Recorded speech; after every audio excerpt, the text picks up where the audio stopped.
What up, what up, what up, what up, what up, fam? It's that time again. It's Tuesday. The weeks come by and they fly by just as fast as we get old. It's Tuesday and it's a time for another day of Tough Talk Tuesday with me and my guy right here, standing in the gap with me, Trav P. How you doing this evening, fam? Man, I feel good, man. Ready to have a good show. Drop some heavy seeds that's gonna bear some good fruit, man. Flip your collar down because you know you always super smooth and fresh. I'm going to ahead and tell you, flip it down. Yeah, I don't even want you out there like that the whole show. You know what I'm saying? Tell me yeah. something good, man. Tell me a good story this week, man. Look, we're going to start it off with the trap story. We got to have a trap, old school story. Tell me something good. Tell me a Aesop favor, a trap. We're going to call them trap stories. Give me a story, man, with a good lesson to it real quick. Put you on the spot. Man, I've been engulfed in high school football. My son played football. We had a big rivalry week last week. His team lost. So just really looking at football, man, and been deep into it, and it take me back to a lot of my hero principles, discipline, conditioning, and to see how they really work out individually and collectively, man. It's a powerful thing when you see it working in young men and realize that's the same foundation at 46 years old, 28 years later. I'm still standing on that discipline and that condition, man. So it's been powerful to me, man. Well, man, you know, it's funny that you say that because I want to rebuttal that. I saw the movie Him. Did you see that Yeah. movie yet? No, Him. I ain't saw it yet. Well, Marlon Wayans. I ain't even gonna tell the movie too much, but it's just basically showing what it takes to be the greatest of all times and to be a great football player. And as I watched it, like you said, the discipline that we standing on and the physical fitness and just the tenacity and just the ability to get knocked down and keep going. And we all know how it is to see the scout report and you see you going up against I think you say you played nose tackle or D tackle, so you might Yeah. see a center or a guard that's finna go, that's got a D1 scholarship offer, or somebody that you know a beast. You know what I'm saying? I remember, I never forget, it was this kid named Alex Rice. We used to play this team called Bun. That was my high school rivalry. And this boy, he played basketball too. And this boy was like 6'8", 320. And he played left tackle, and I played defensive end. And man, this boy was been kicking my ass since fucking middle school. Yeah. You know what I mean? Like whooping my ass. It seemed like they put us on the side of the field. He asked coach, put me on the side that nigga on. Like he remembered. You know what I'm saying? And I never forget, man, my junior year playing basketball. He played basketball too. He was 6'8". We running down the court, and I never forget him. I'm gonna have to look him up, send him a Facebook friend request. And we running down the court, and he said something to me, and I said, "Fuck you, you big white boy." He said, "Fuck you, you big nigga," and I hauled off and stole off on him. That's the only time I ever been called a nigga. And it's like I bench rush the floor, they bench rush the floor, and the referees got everything broken up, and they was about to kick me out the game, and I knew I was gonna get suspended 2 games. And then they started saying he called him a nigga, he called him a nigga, and then the black referee and the 2 white referees got to arguing, so they basically let it go and chilled everything out and went back with the game. But long story short, I remember after that, my senior year when I had to play him in football, I was so ready, Trav. I was working out ready for this motherfucker. And I remember like the first 3 plays, he bent my ass over backwards. And I can just remember saying, this white motherfucker better than me. He tougher than me, stronger than me. And it was the first time I had really went against somebody that I knew, like, he got the best of me. And so instead of giving up, I started thinking about ways. Could I bull rush him one time, one-arm bull him? Could I run around him, spin move him? And I mean, I had a decent game, but for the most part, this white boy had me my ass all night. And I said all that to say I remember getting myself hyped up and revved up for this boy. And I can just remember listening to Tupac. They never take me alive. I'm getting high with my 4-5 cocked. I'm tired of the pain. What I'm saying is that thing in us that we had to do, no matter what you say. Now, if you really played football, I don't know about you. That thing that had to say, motherfucker, I'm finna hurt you before you hurt me. That thing that said, I'm like, I don't care what happened to you. Where does that thing go? Because I watched the movie Him, and it's kind of about that, like that thing. I remember that aggression. I remember being aggressive in college. I remember having that. I want to, let's say, that football mind where you Yeah. talk to me like that. Okay, so what if you got a gun? So what if you got a knife? It's that football thing that in us that make us feel invincible. What do you feel about that? What's up with that? Because we seeing that this shit is way more violent than when we were younger. Whether I think we were hitting harder, but I think they are bigger and faster, so it's more damaging. But what do you think about that spirit that you have to play that sport and really play it at a high level? Man, it's crazy. I don't know how we got here, but man, I love this moment here, brother. Um, that's what hero training is about, Javon. Real talk. The spirit of an athlete. Like you say, for me, football, I always say I found my religion. I heard God's voice for the first time inside my helmet as a 13-year-old. And it was a voice that simply said, you cannot lose. You will not lose. I promise you, if you go hard, you will win. And the more and more I learned to trust that man, that cultivated that spirit in me. But just as much as we could say that's football, when I say it's a spirit of an athlete, it's the conditioning and the mindset. Like we're in a temperament now where everybody's now talking the rhetoric of white supremacy, racism, systemic racism. And it's like, man, I'm waving my hands to say, hey, y'all, that's always been the case. But if you in the moment, you winning. We here. We undefeated. You only get one loss.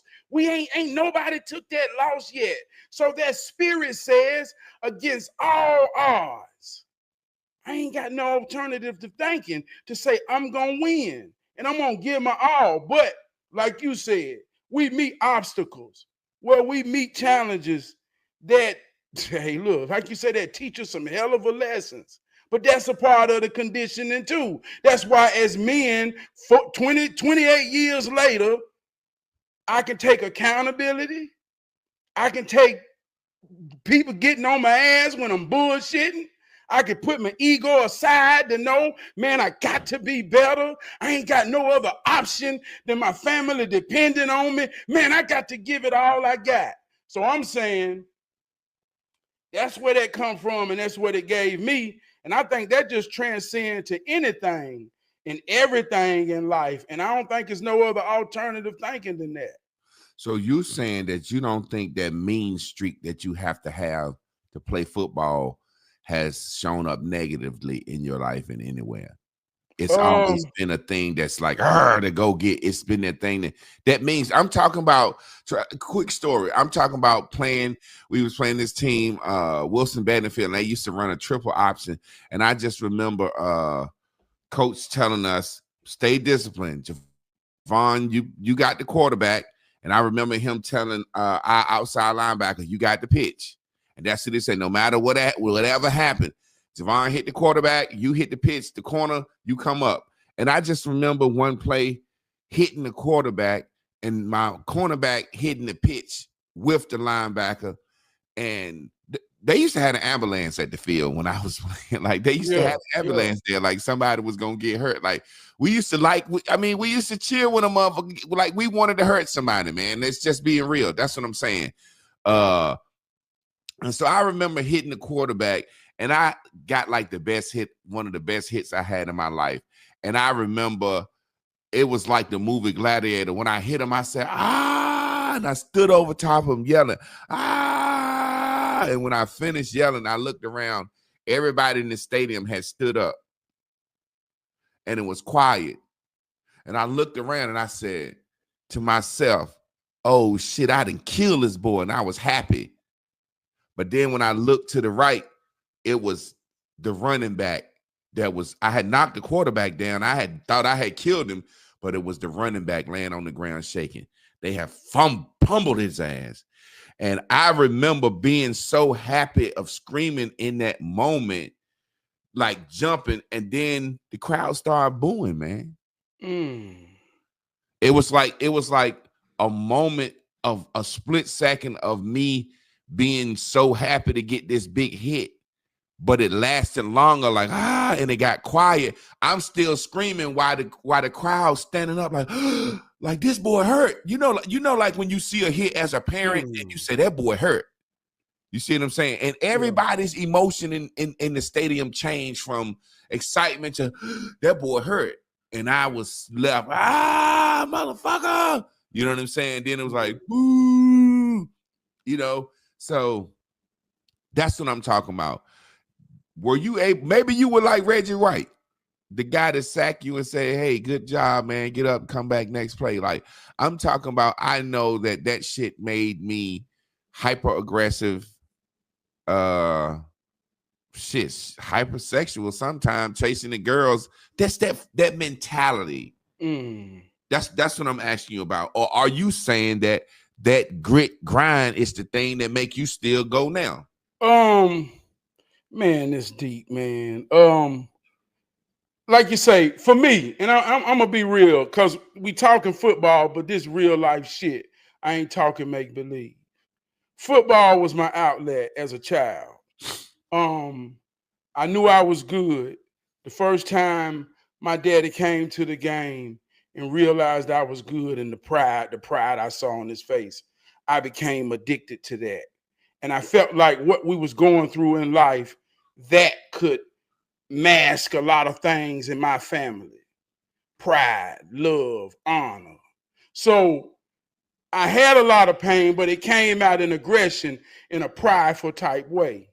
I understood the context of the game. I'm going to stop you. I can't say my intentions was to hurt you, but I had aggression and anger to say I'm going to prove that I'm worthy of attention from my daddy, to say, hey, daddy. So that came out. But the point I want to make too, before I even get, this is simply like Bruce Leroy and Show Enough. Like, the conditions of your mind in this game, you have to believe in yourself. You have to know that opposition is necessary. You have to know that there's somebody in front of you with the intentions to destroy or stop you. Now, you can, like I say, that's subjective on how we deal with this. If my glow is red and I say I'm going to break his leg, or my glow is gold and say, I'm just going to prove to you, you can't stop me, so they can call my name and my daddy can feel proud. The principle is the same: confidence, determination. Yeah. You understand what I'm saying? So we use it, or we can use it in different ways. But just like your story is always about an outlet for something you was proving in your mind. That's the conditions of a child who getting developed in that context of an athlete. And I want to say this in the same sense, like you say, you had a rage. So one God is another man's devil. Every Saturday morning, right now, you got 8-year-olds playing football, lining up on two different sides of the field. Two teams praying. One side, baby, God, I hope my God, please, Lord, in Jesus' name, let my team win. It's some parent over there on the other side praying the same thing. And both of y'all gods finna meet. And you don't know that some egos, just like you have rage, looking at their child saying, goddamn, hurt somebody. Hurt somebody. I want my boy to knock her head off. So it becomes real right now in real life as an 8-year-old playing every Saturday morning. One man God is another man devil. In order to win, somebody got to lose. How can we expect peace when these are the rules? Now, let me ask you something, since we're talking about that and we're talking about white supremacy tonight. I want to caveat into this, right? Football. To me, football is, we talk about white supremacy. I hate that word. I hate that word, white supremacy, like when I hate when a nigga say a woman is masculine. It's just some things I just fucking hate, and it make me think a motherfucker is so weak, because white supremacy if it's real or not real. We have to live.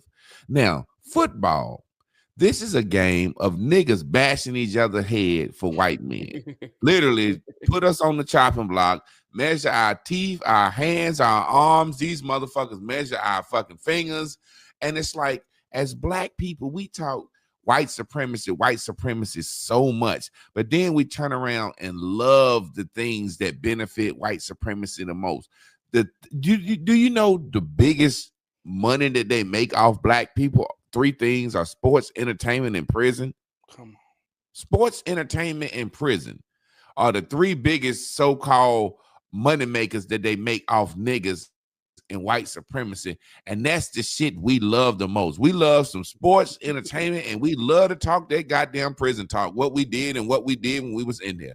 And I sit back and I just get so mad when a nigga talk about white supremacy. Then he get up and watch football on Sunday. He watch college football on Saturday. He watch Monday night football, he watched Thursday night football, he watched basketball all the goddamn time, and don't understand that these are the tools that white supremacy really uses. And I'm gonna get into that about the book of Maccabees in a minute. But we don't understand that the distractionary tools and the non-reactionary tools that white people use on us, literally, do you understand how many things we don't get done because the white man know I got these niggas all day Sunday. Sunday used to be the day that black men got together with their families, with the children, and strategize. You know what I'm saying? Saturday used to be barbershop day. Think about this, Trav, before football and shit came on TV, and they had to, and it won't even on the radio. This football shit is older than what we think, man. This shit was going on in the fucking 1800s, man. These colleges was playing fucking football when niggas couldn't do nothing but cut the goddamn grass on the field.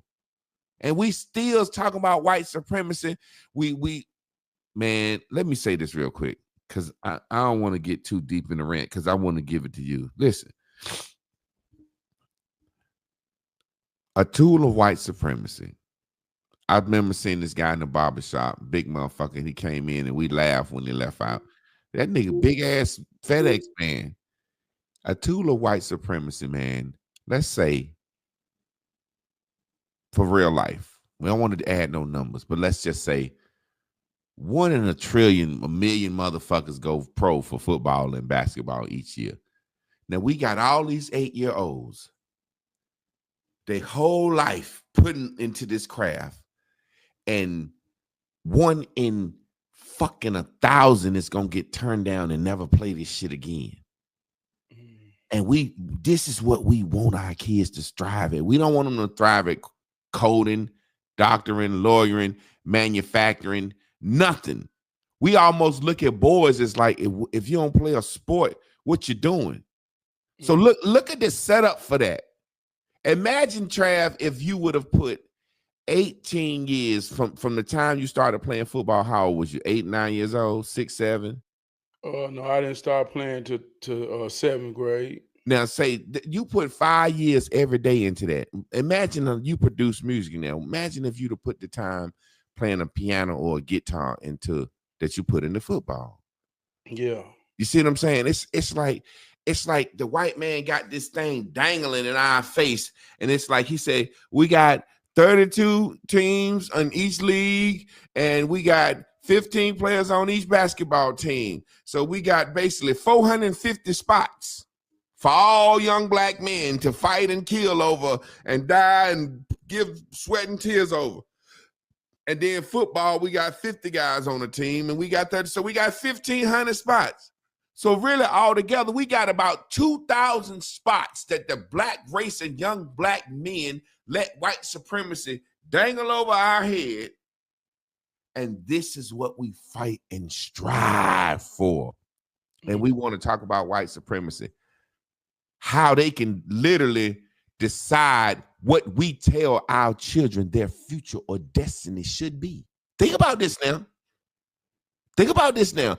How many men are pushing and forcing this shit on their kids and got them up early, camp, camp for this kid to play this shit 12, 13 years and don't go D1 or don't go pro. And it's like, now this shit over. And you got this testosterone driven motherfucking hero motherfucking training motherfucker that you talking about. And he ain't got nothing to do now. I know that was a lot, man, but I had to. That's just my little spiel on how I look at white supremacy in that shit. Man, it's the power of perspective. God Almighty. Even in the context of white supremacy, like I say, you got to understand the point of it all, man. And you made a video today about when we don't comprehend the point, man, we get caught up in all the bells. That's what I said. Example. That's everything.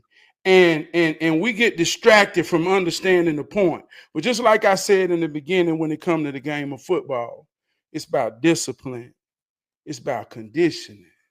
I played that game at a high level in high school. I asked my son the other day, we going through certain things because I got to accept my son ain't me. Expectations is the seed of disappointment.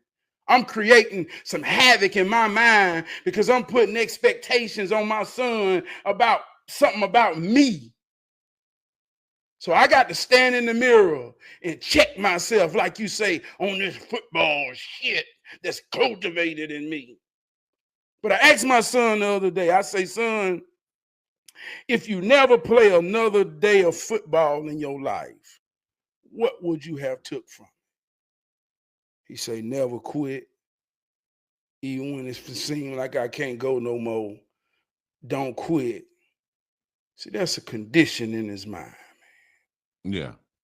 And that's the point of it all. What I'm saying, where you get a group of young men amongst leaders who train and develop the conditions to go to war and prove something to themselves. So out of, like you said, we talk the statistics, 1 out of every million gonna make the NFL. And if that one is there, you cultivate that.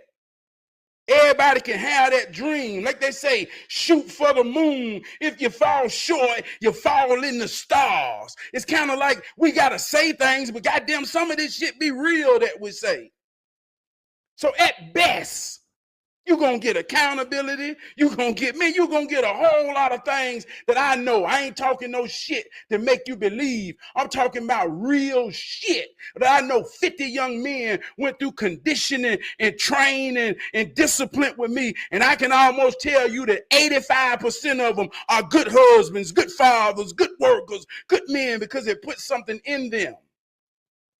So you saying no matter whether you go pro, go to college, or even if you ain't as a baller, it's gonna put some conditioning and some good aspects into you as a person. Now, I do agree with that. But then when we look at the NFL, man, football players be the wildest, craziest motherfuckers doing the most fucked up shit. Them baseball players and them basketball players don't be acting a fucking fool like these football players.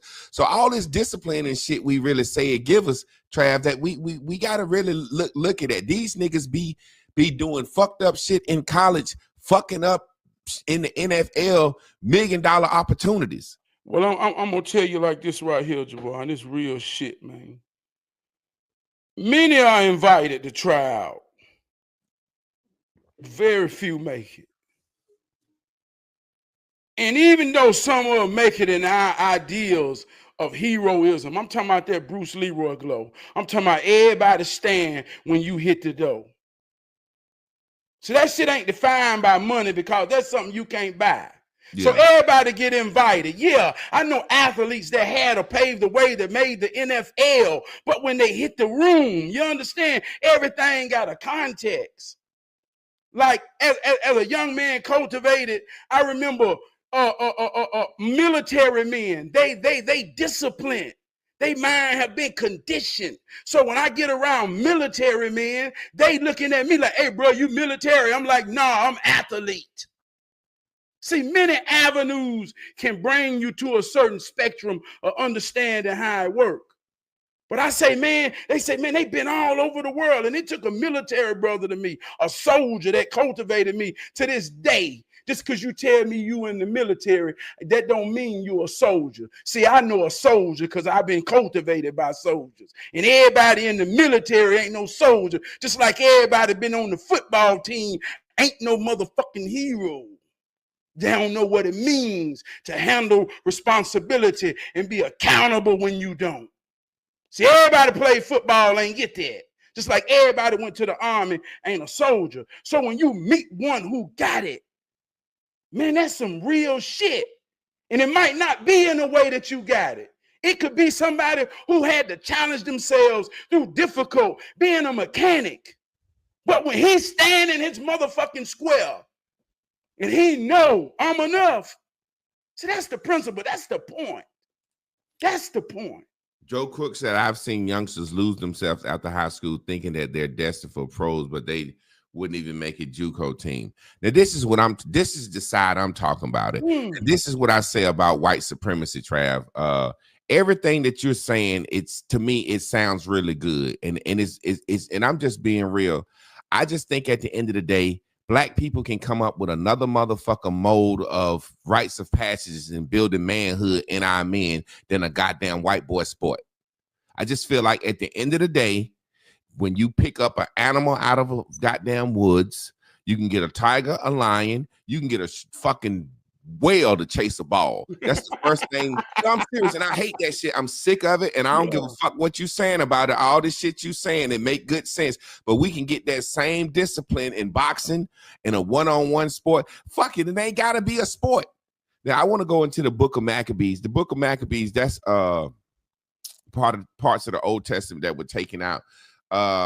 It was saying the Hebrew children, when the Greeks, the Greeks, they was always into the athletics, and the Romans, and the Romans come through the Greeks and all that shit. So they was always into athlete. So when they would capture the Hebrew slaves, they would make them fight.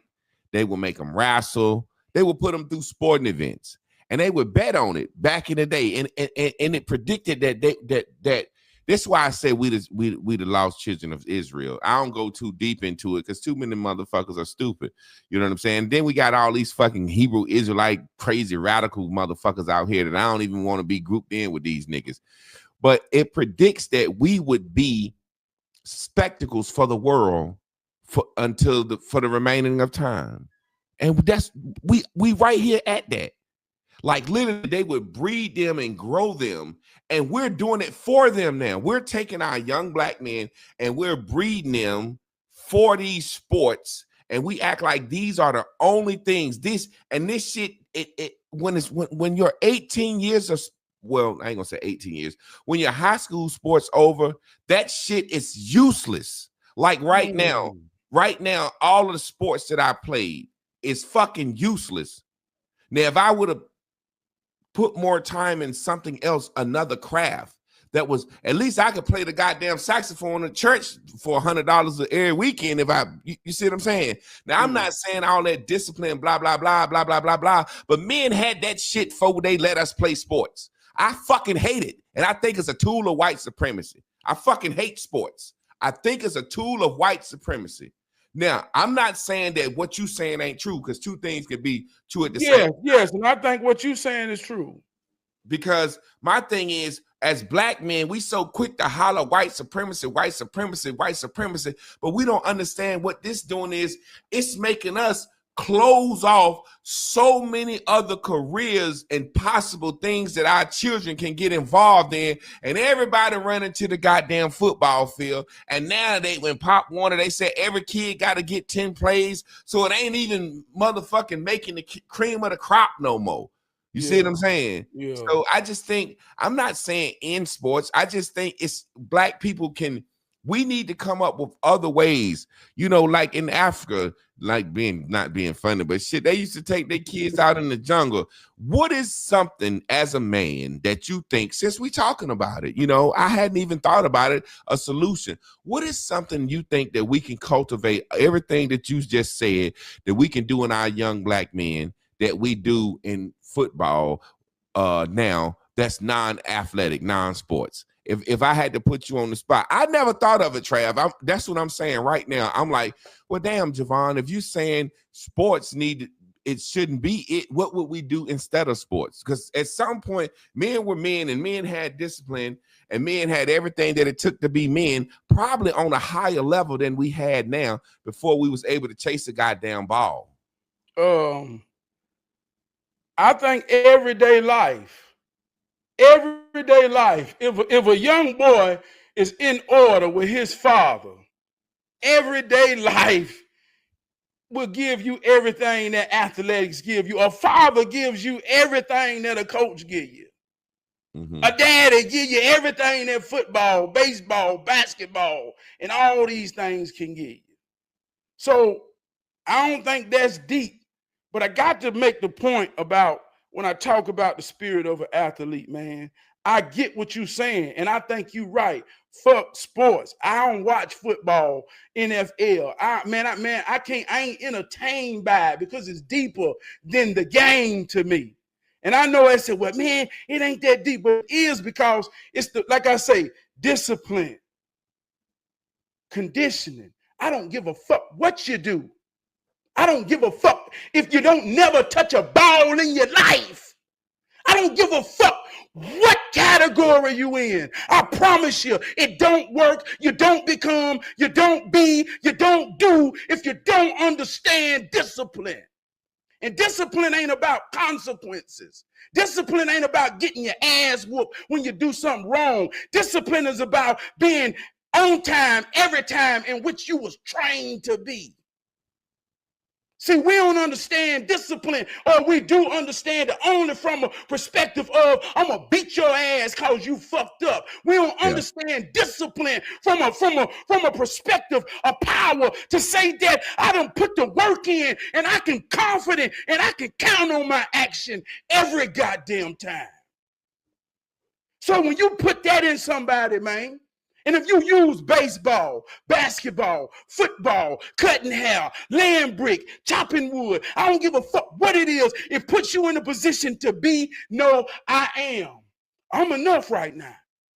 So when I say what this shit really mean, dog, man, this shit real. Like, and I'm gonna even be real with you, dog. I've had these same emotions.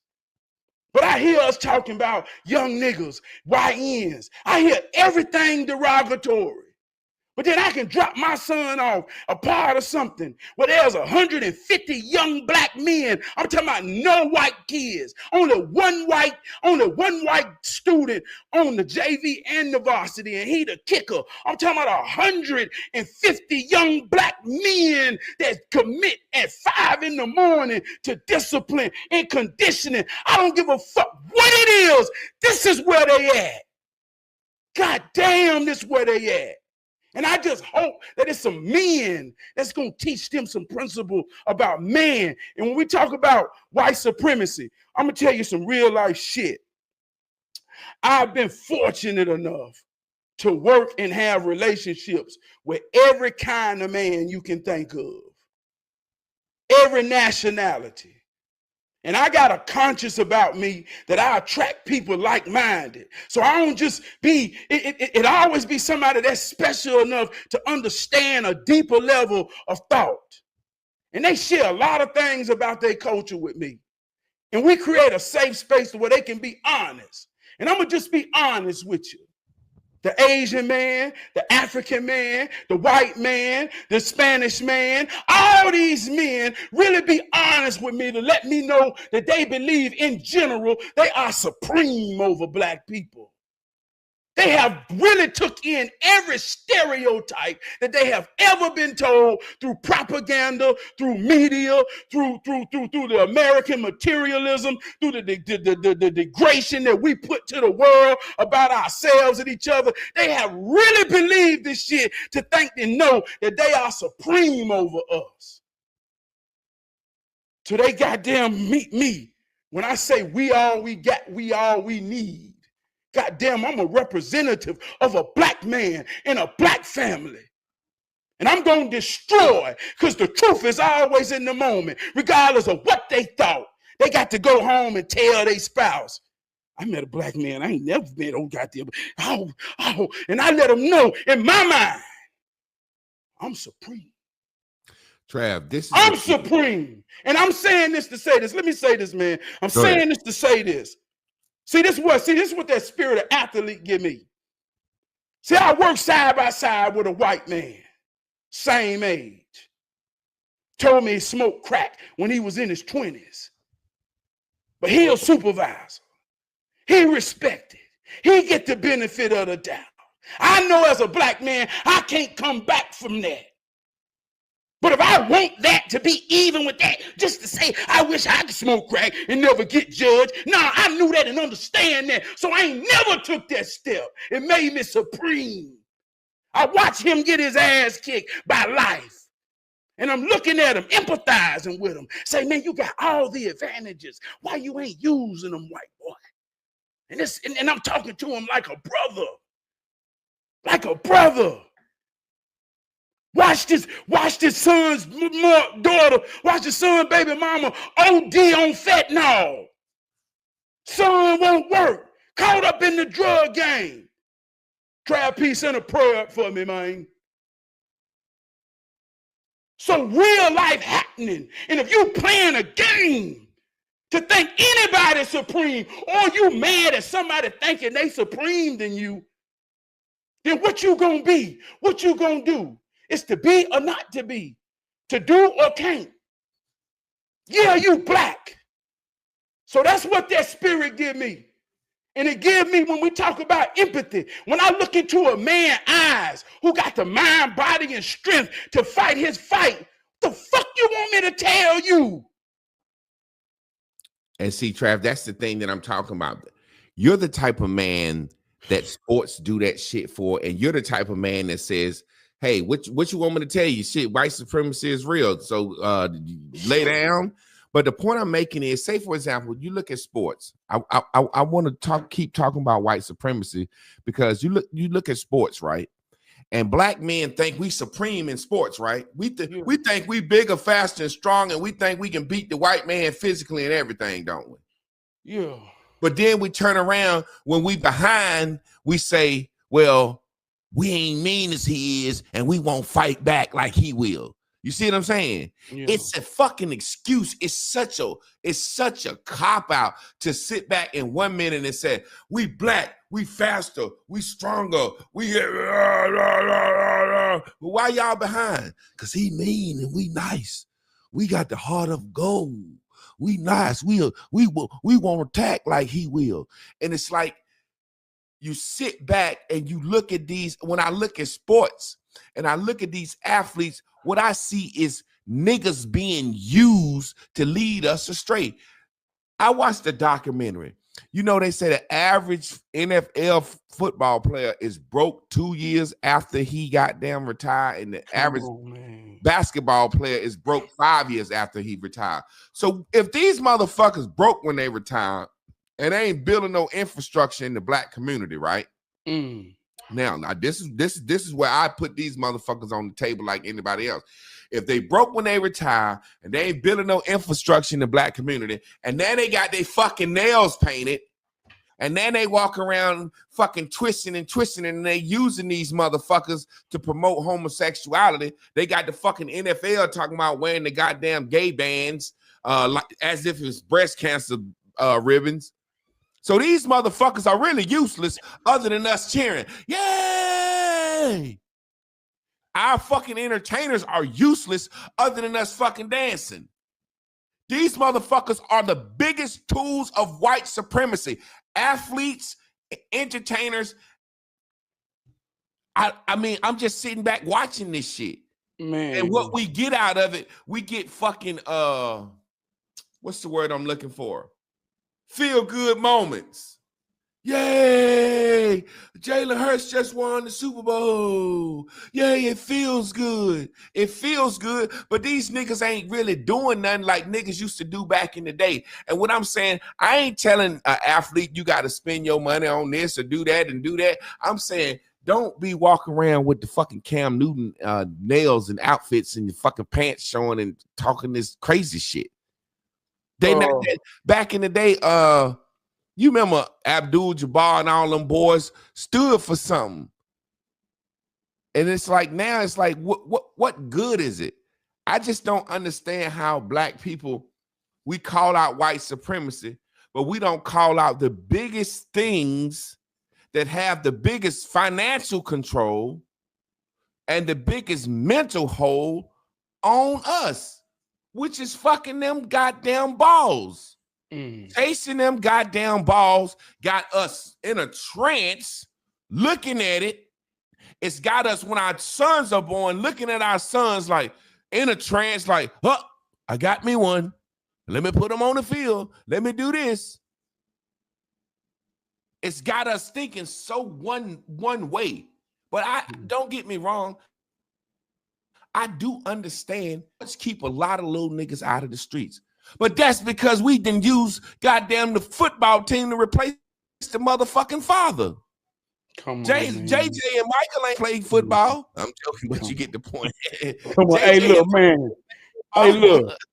Man, you damn right I get the point. And, man, I love your perspective. I always say 3 times Y equals root.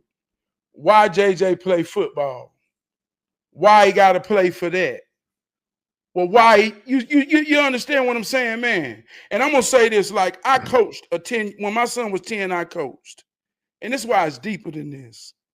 I watched a 10-year-old who had an exceptional talent and gift at 10 years old, above everybody else. I watched him. I ain't never see nobody drop him off. I ain't never see nobody pick him up. He drove the van. He rode the team van. I say, man, something about little buddy. I'm out there as a parent, looking at my child. I'm coaching. I'm trying to get these children something, but he caught my attention. And I realized, see, them touchdowns was a means that he had a survival in him at 10 years old. Say, this all I got to do is run this motherfucking ball. And I get to go to Coach House and experience TV, pizza. Man, you mean to tell me this all I got to do? So this is where we at as a people. See, this is why this your point. So we don't get the point. We don't understand what matters. We don't see shit. We caught up in goddamn balls. And I'm watching coaches who don't give a fuck and even see the point that the child's saying, man, I'm going to use this to survive. And the coach just saying, I want to win so I can talk shit. So your point is right. But at the end of the day, what this child is getting is something that's going to carry him through life. Because what he discovers about himself, I can survive through my gifts and my talents. See, that's the most powerful thing that got to be cultivated in them. You can survive off your gifts and your talents. So I'm saying this even in myself. I ain't talking this ain't no make-believe. I'm talking real life shit. When I understood that, when I knew how to make the glow go, oh shit. This how it work. See, I was a protege barber since I was 13. I had a gift. Oh, man, I know how to do this. I'm talking about from 13 to 19, every man in the neighborhood, every child came and sat in my chair. Let me do their head. I'm just thinking, man, people telling me so much about life. I'm learning so much that they ain't never told nobody. Man, it's deep. They cultivating me. But I got to a point where I didn't want to cut hair. And I realized I ain't got to cut hair for people to talk to me. It helped me realize cutting hair was just a gift and a tool. The real purpose is my voice, my understanding. That's why I can talk to the world. So football gave me that confidence. I don't give a fuck what it is, no matter what it is. As a parent, do you got your child in something that they will get discipline, conditioning, confidence? Because and I'm going to be honest with you, that's the difference between having God and not having God. That's the difference between being blessed and not being blessed. I don't want nobody to get me wrong. I definitely understand the benefits of sports. What I'm simply saying is from a white supremacist standpoint, and we're going to get into white supremacy a little bit more, but you started off talking about football, and I've always felt this way, and I played college ball. Sports got me out of my hometown. It got me my scholarship. It got me my education. You know what I'm saying? But the point I'm making is I'm trying to say, just like everything else, we talk about white supremacy. What if they shut down these apps? How would we have a voice? You see what I'm saying? What if they shut down football? COVID happened and football stopped. You see what I'm saying? So this is the point I'm trying to make when I say what I'm saying. I'm not saying sports don't help people. I'm not saying sports don't develop their hero training. I'm not saying that at all. I'm saying through a white supremacist standpoint, if black men talk about white supremacy so much, what if the white man said, no more goddamn football and basketball? What you niggas gonna do with your motherfucking sons? That's what I'm talking about. So I'm not saying it don't do something. Don't get me wrong. And me and Trav really not having a debate. We just giving our view. This is power perspective. He's standing on the fact that football, no matter what, sports gonna put some in somebody that can last them for life. And I agree with that 100%. I'm saying from through the lens of white supremacy, the same way we say, I heard niggas say all the time. Now, let me give you a perfect example of one of these white supremacy talking motherfuckers, all right? Perfect example. I had niggas say all the time, when we had our own black towns, they bombed them and burned us down and killed our Black Wall Street. Well, what if they take that fucking football and basketball away from us? What we gonna do? That's what I'm saying. What I'm saying. Let me answer that. What we gonna do? And this shit here real, cause we already know what we're gonna do, what we did 5 years ago. And a lot of times, man, I think it's an illusion that everybody done forgot about the quarantine. Yeah. Everybody done forgot it. It's like it didn't exist. Because sports is back on and we feeling good again. And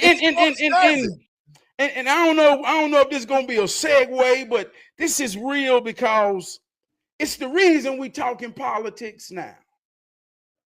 See, it was a great reset that happened.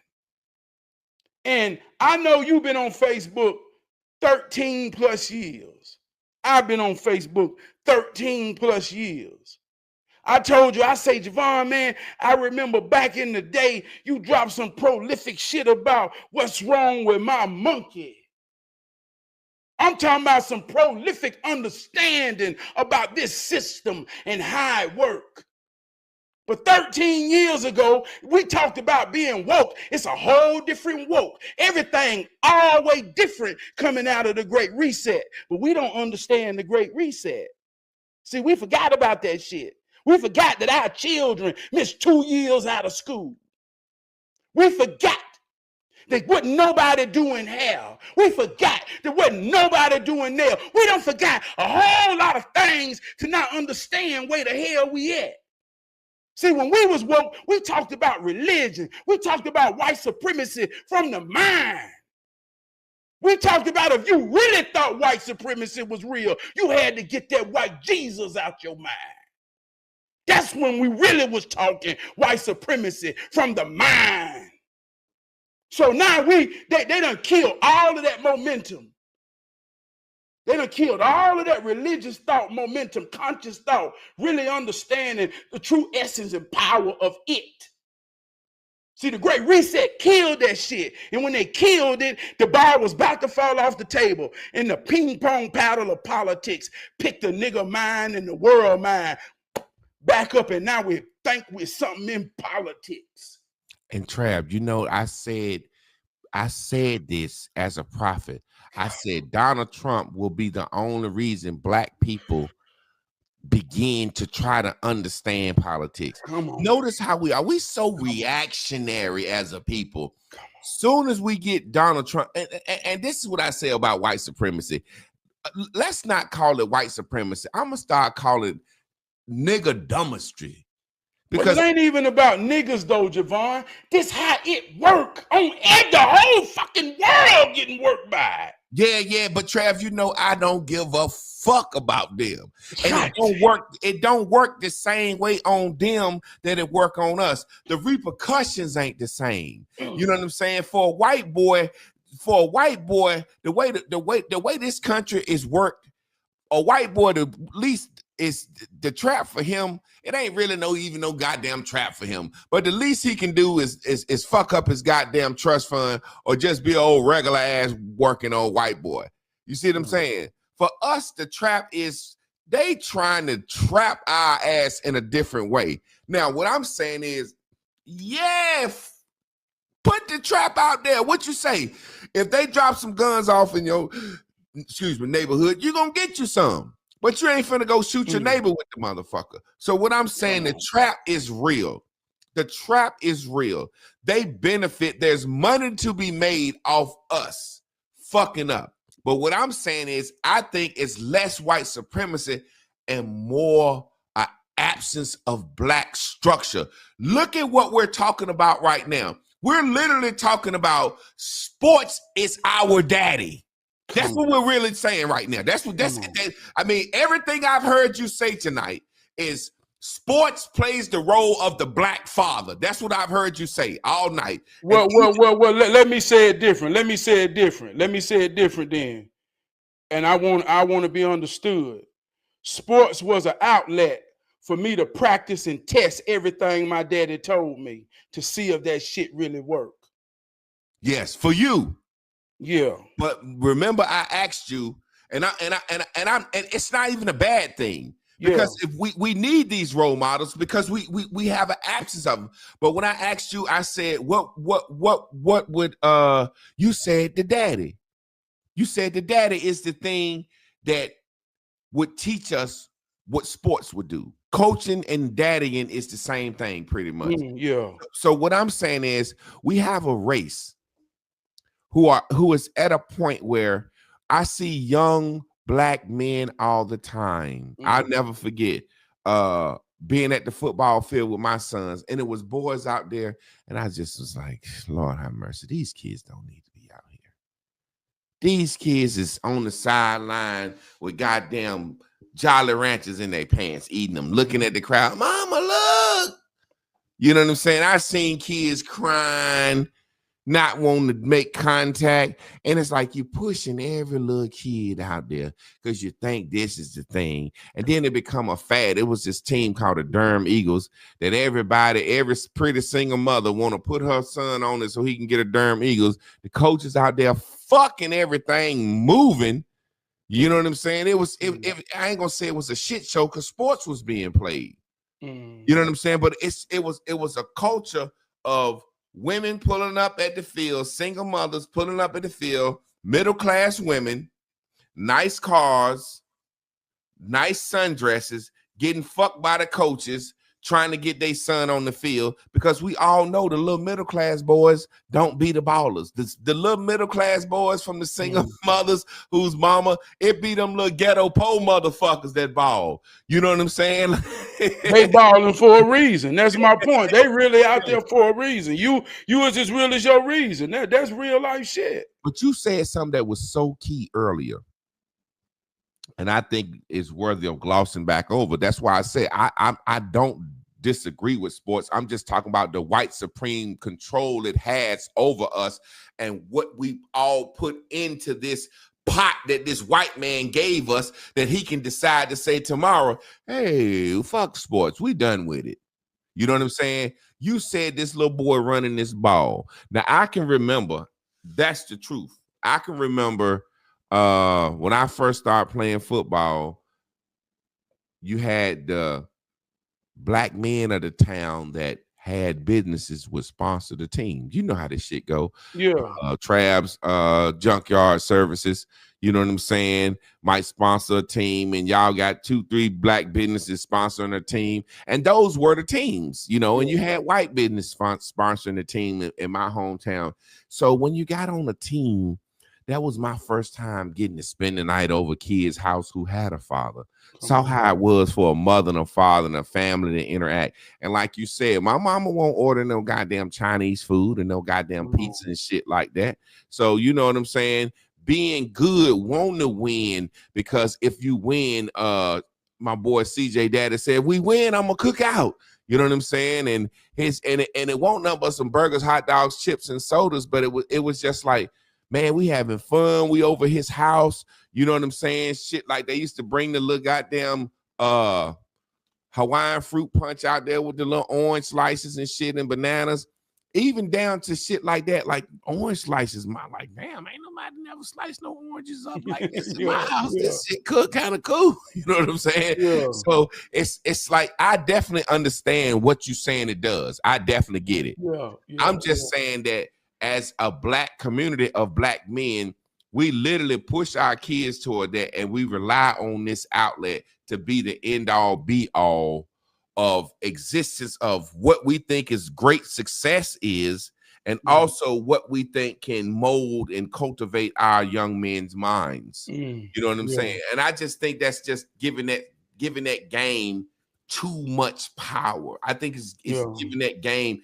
I think it gives them too much control over us to say, hey, we know them niggas is gonna put them boys on that football field and put them boys on that basketball court and drive them at that so hard that we ain't got to worry about no doctors and lawyers and no codings, and we ain't got to worry about certain things coming out of their community. They want their black men playing goddamn football and basketball. We ain't got to worry. We ain't got to worry about them niggas trying to do certain things. Let me say this, and this can be the last thing I even say about that in terms of where we at now, and to even empathize with how you feel. Like when I played school ball, a teacher, he most likely had a teacher and a coach. If he was a coach, he was a teacher. And he most likely had a degree in physical education or some aspect of gym and athletics. So these were trained professional people that understood how to train, right? And they cultivated us in a way of training. So it was principles that came in that wasn't just about a ball. And these men understood that.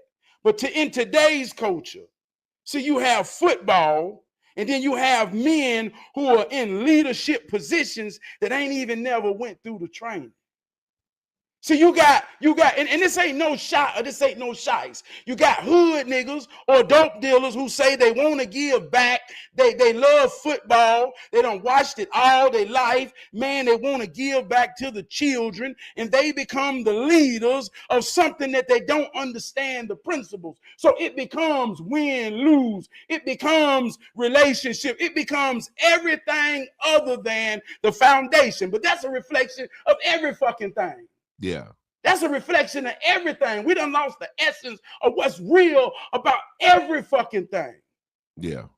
But like I say, 5 years ago, you can act like you don't remember. You can act like you don't know. When we talk about white supremacy, it stopped. It showed you how powerful white supremacy really was. It showed you white supremacy was stronger than Jesus. Boy, I was just about to say, stop church. You don't go to church. Church shut down. Showed you a lot. But we don't want to act like we remember that. But I say this now. I say we kill ourselves and we don't really care. Because when we look into the mirror, we don't see God standing there. So if you talk white supremacy and you use this rhetoric, then I got to ask you a question before we go any goddamn further. What God look like in your mind? Tell me what it sounds like. Because if you can't answer that, then we ain't going to talk about white supremacy, because it's something supreme in your mind other than you if you don't see you. And Trav, me and my boy Mike was talking about this today, and I'm going to say this because I kind of got a slide, but we finna get into a good piece. Trav, people don't believe in God. Come on. You just said some shit. Trav, if a black person believed in God, let's just be real, like you just said, white supremacy. You rhyme that shit again. You said if you're looking in the mirror, what you see would I said we kill ourselves and we don't really care. Because when we look into the mirror, we don't see a God standing there. Yeah, there you go. So What I took from that is, if you believe white supremacy is so real, when you look in the mirror, you don't think God is black in your mind because you're a black man. You think God is white. So, but even deeper than that, Trav, we don't believe in God. People don't believe in God. Because let me tell you something, our ancestors believe in God, and you never heard them say white supremacy. All you heard them was telling their kids what they had to fucking do to make it.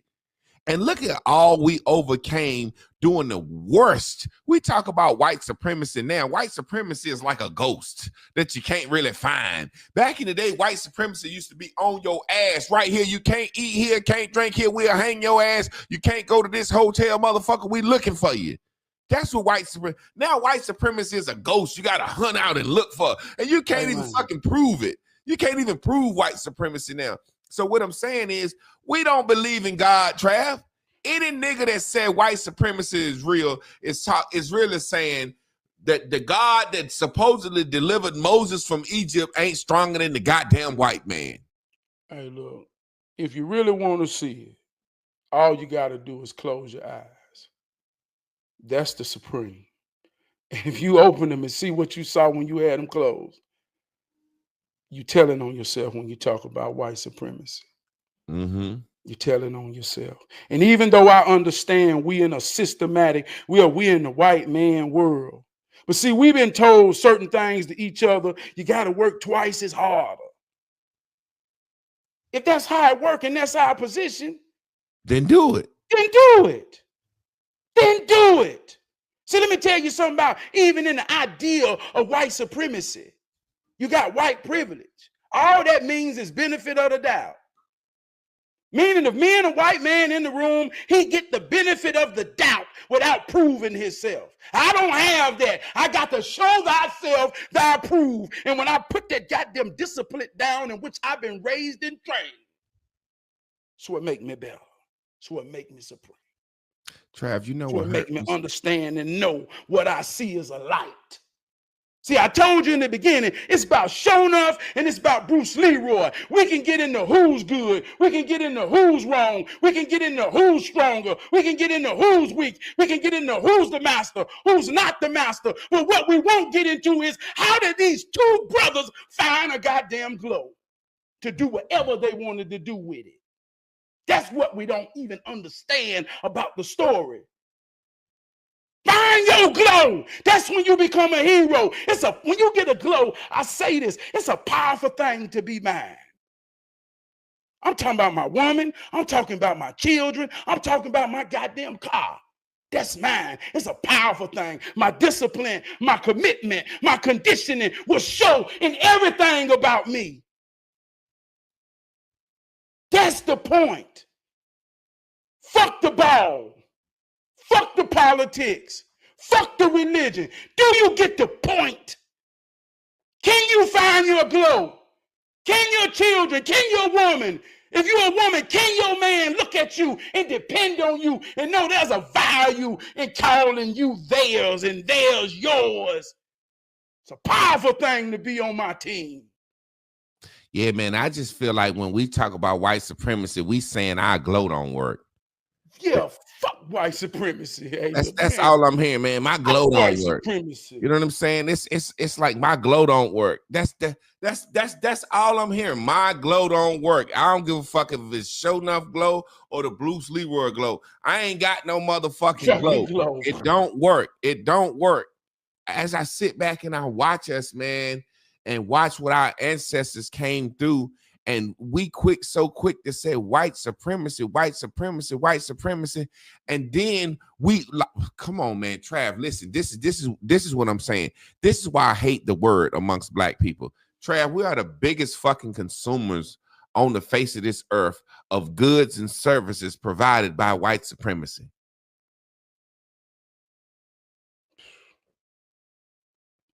We literally wake up to spend our money with the fucking tyranny of the white man.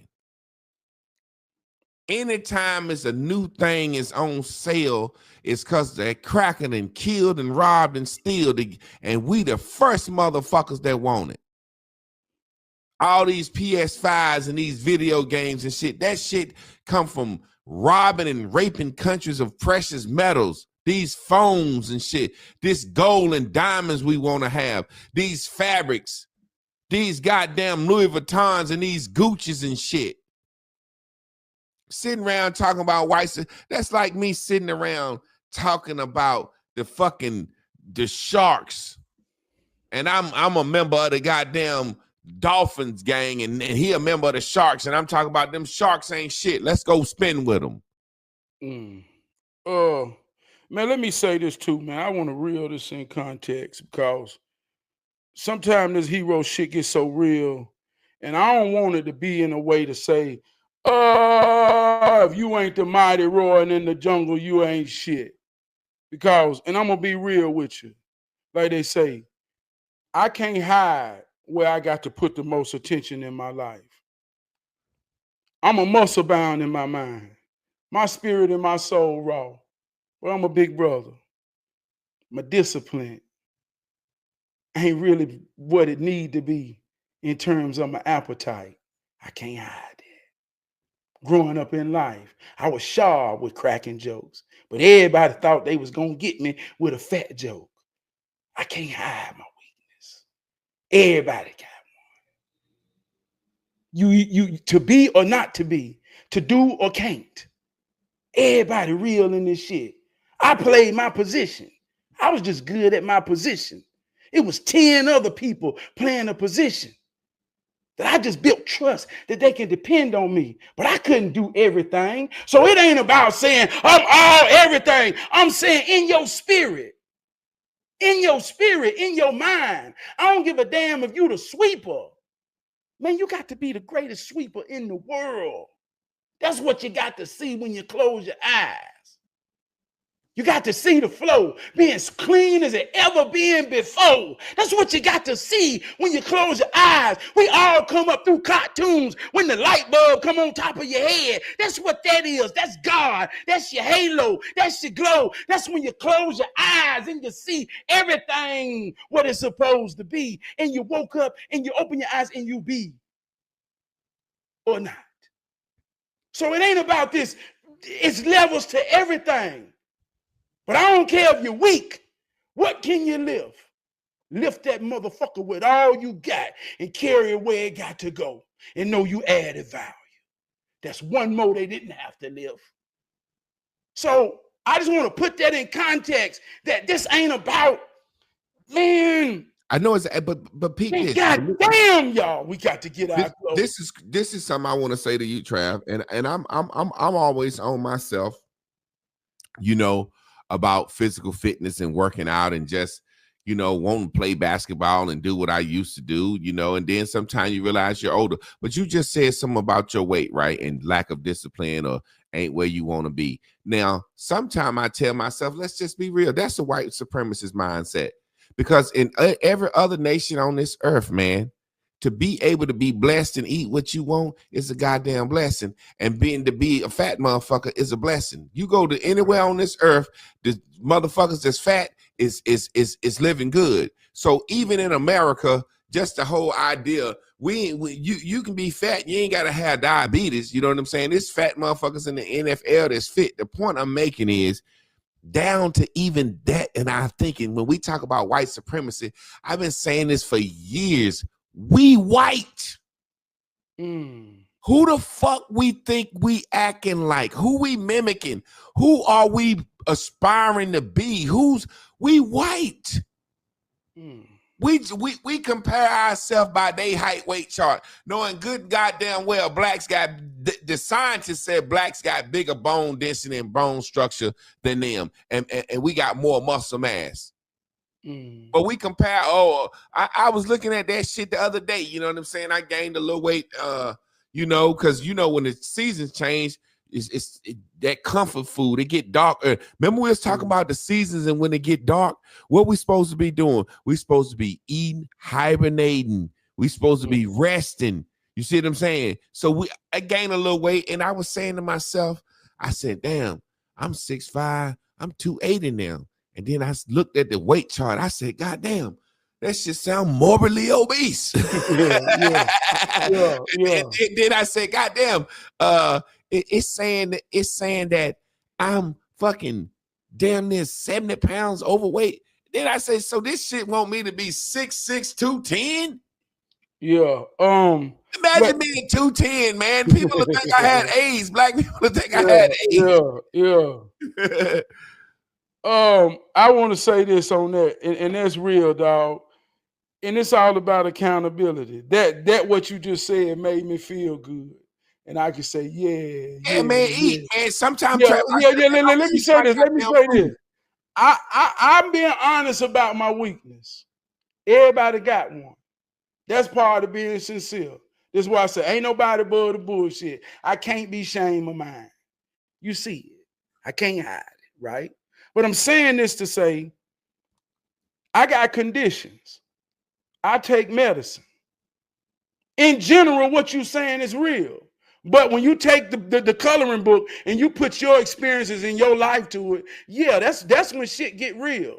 Yeah, it's big people totally healthy and everything. And I got the confidence in everything. But being real, dog, when I'm standing in that mirror, I can't lie to myself. You understand what I'm saying?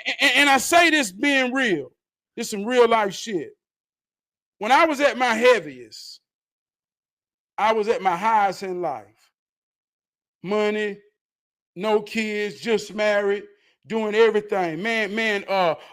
Just done a show with Lil Boosie. I mean, I'm talking about at the height, dog. Lost my job, went through something, but everything, and I done told the story, but everything I wanted was children. And man, I got scared, saw my life up against the wall. Found out I had conditions, high blood pressure, diabetes. Man, they made me think I was about to die. I got scared. I said, man, I ain't gonna die. This when that spirit kicked in. Oh, I got a challenge. I'm gonna win. Man, I'm talking about for 6 months, no sugar, 4 miles a day. I'm talking about, man, going hard. Lost 60 pounds in 3 months. Man, been trying for 5 years. Me and my wife, we got pregnant, had kids. So I know that when I close my eyes and I see it, man, I ain't above the bullshit to know to truly be it.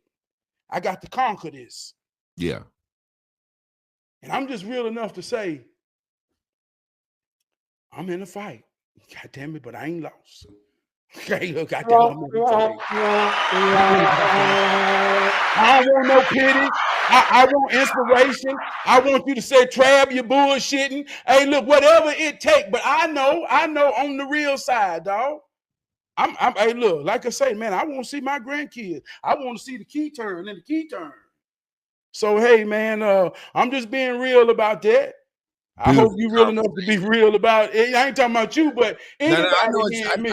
I hope you be real enough to know. Like I say, it's somebody that we can go out to eat with right now. Eat 4 double cheeseburgers, 3 orders of fries, 4 milkshakes, and that motherfucker ain't gonna gain nothing. Everybody gonna look at me like he ought to be a goddamn shame of himself. You understand what I'm saying? And he ain't got no conditions with his appetite or his body. Yeah. But boy, we be sitting there talking, and he be taking some real therapy and love on his mind and his spirit. Yeah. And he got to always grab a hold to it and realize when he getting out of bounds. So nah, man. So and even tying it all the way back, brother. I don't give a fuck whatever that is. That's how you find your glow. If football give you that, if shoveling shit give you that, I don't give a fuck what it is. If you ain't got it, look for it, and if you got children, pay enough attention to see if they on a path and something that can give it to them. Well, there it is, Trav. I got to get out of here, man. I appreciate you, brother. I appreciate the people tuning in. I think we had a very good conversation about white supremacy. Probably want to piggyback off that, pick it up. We'll see next week. But yeah, I definitely didn't realize, just going with as the Bible said, Jesus said, go and don't write it prepared. I'll tell you what to say when you get there. So, you just talking about, and somebody told me to say, hey, man, tell us something good. And you talked about football. And I'm like, yeah, that white supremacy shit in sports. And I think we had a very good conversation, man. So we're going to end it right here. And Trav coming on Thursday at 9:30 on Facebook. He's got a new style, new perspective. You know what I'm saying? Not a new perspective, but a new style of doing this stuff. You know what I'm saying? He just switched the game up. I appreciate y'all, man. Y'all stay tuned in, tapped in, turned on. Y'all tune in for me and Miss Carla tomorrow night at 8 p.m. for Random Raven Wednesdays. Love y'all, man. Love y'all, man. Be strong, stay strong. I believe in you. Y'all be good, fam.